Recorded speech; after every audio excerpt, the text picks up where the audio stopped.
Le petit loup rouge.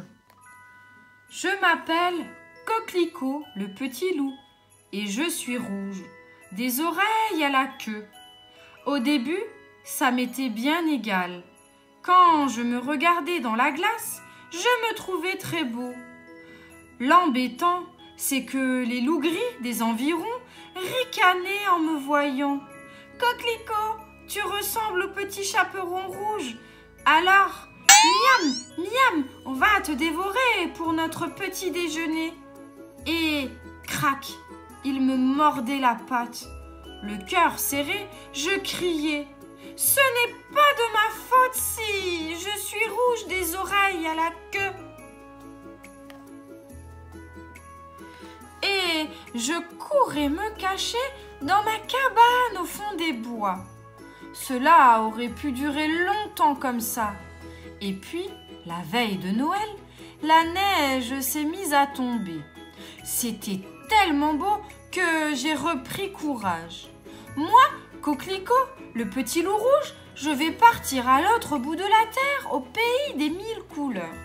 Si ça se trouve, là-bas, je rencontrerai des petits loups bleus, verts et jaunes qui chanteront en me voyant. « Bonjour, petit loup rouge, viens vite jouer avec nous. » Et chic de chic, je serai heureux pour toujours. Alors, j'ai rempli mon sac à dos de jambon à la fraise et de saucissons aux myrtilles, et sans hésiter, je me suis mis en route. La nuit est venue. Le ciel s'est rempli d'étoiles. J'ai eu l'impression qu'elles clignotaient pour me dire « Joyeux Noël, gentil Coquelicot !» Le cœur rempli de tristesse, j'ai crié. Quand on est tout seul, on passe toujours un mauvais Noël. Puis, j'ai commencé à trottiner pour me réchauffer. À l'embranchement de 2 allées, la lune s'est mise à briller aussi fort que le soleil. C'est alors que j'ai vu un drôle de gâteau abandonné dans la neige. Je l'ai humé. Il sentait si bon que j'en ai croqué un morceau. Ça avait un goût de miel et de framboise en même temps. 3 mètres plus loin, j'ai ramassé une grande écharpe rouge. Je l'ai enroulée autour de mon cou pour me réchauffer. Un peu après, j'ai trouvé un gant fourré posé sur une pomme de pin. Je me suis dit, bizarre. Et puis, je suis tombée nez à nez avec un traîneau doré. À côté de ce traîneau, il y avait un vieux bonhomme, tout habillé de rouge. Je me suis aplatie dans la neige pour ne pas être vue. J'ai entendu le vieux bonhomme dire aux rennes attelées au traîneau. « J'ai perdu mon écharpe et un de mes gants. Si je ne les retrouve pas, j'attraperai un énorme rhume. Atchoum ! Et je ne pourrai pas distribuer leurs jouets aux enfants. » De stupeur, je me suis redressée sur mes pattes. Pas de doute, devant moi se tenait le Père Noël. Affolée, j'ai pensé. S'il me voit, le Père Noël hurlera. « Au secours, l'horrible loup rouge va me dévorer. » Ça, je ne pouvais pas le supporter. Je voulais m'enfuir sur la pointe des pattes, mais le Père Noël, à cet instant, a tourné la tête, m'a vu et m'a souri. Ses yeux brillaient comme 2 étoiles dans la nuit. « Joyeux Noël, joli Coquelicot, c'est gentil de me rapporter mon gant et mon écharpe. Grâce à toi, je ne tomberai pas malade. » J'ai bredouillé. Joyeux Noël, Père Noël. Puis je me suis mise à pleurer comme un idiot. Mettez-vous à ma place. C'était la première fois que quelqu'un me parlait gentiment.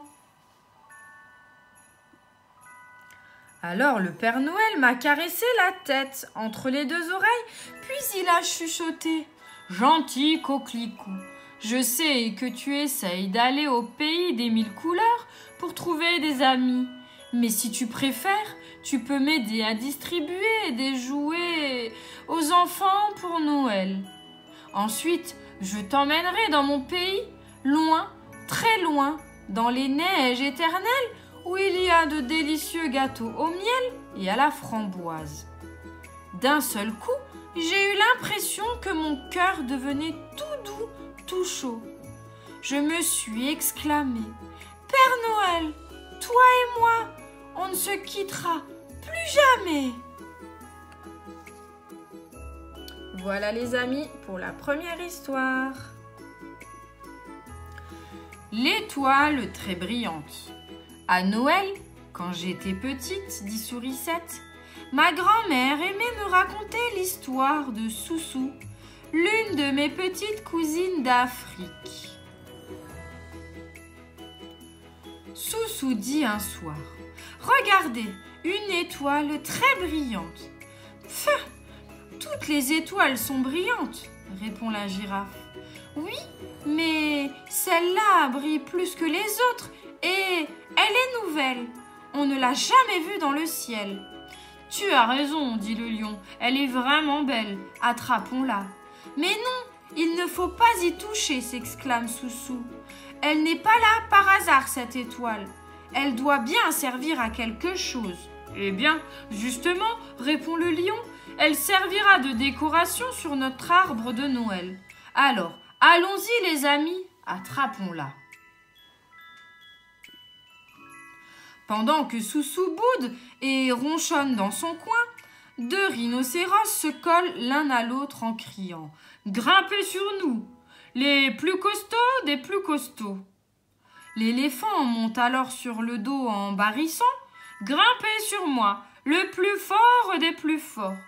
En deux bonds, hop, hop, grimpe sa majesté le lion. Vient ensuite le zèbre, puis la girafe qui crie « J'y suis presque, nous allons bientôt l'attraper !»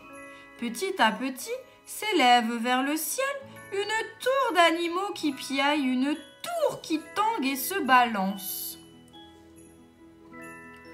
Tout en bas, Soussou boude et marmonne.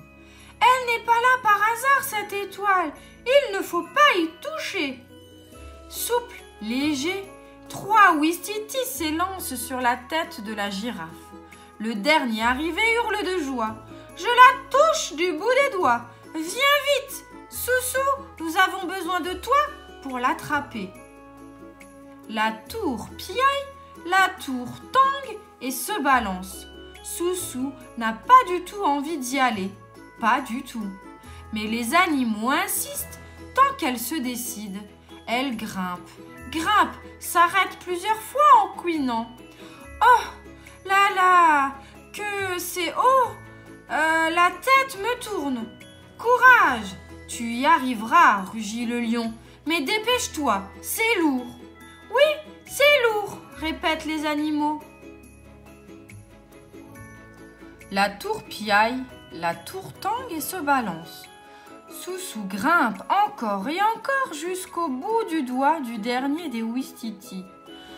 Oh là là, c'est haut, la tête me tourne, cuine-t-elle, sa petite patte tendue vers l'étoile.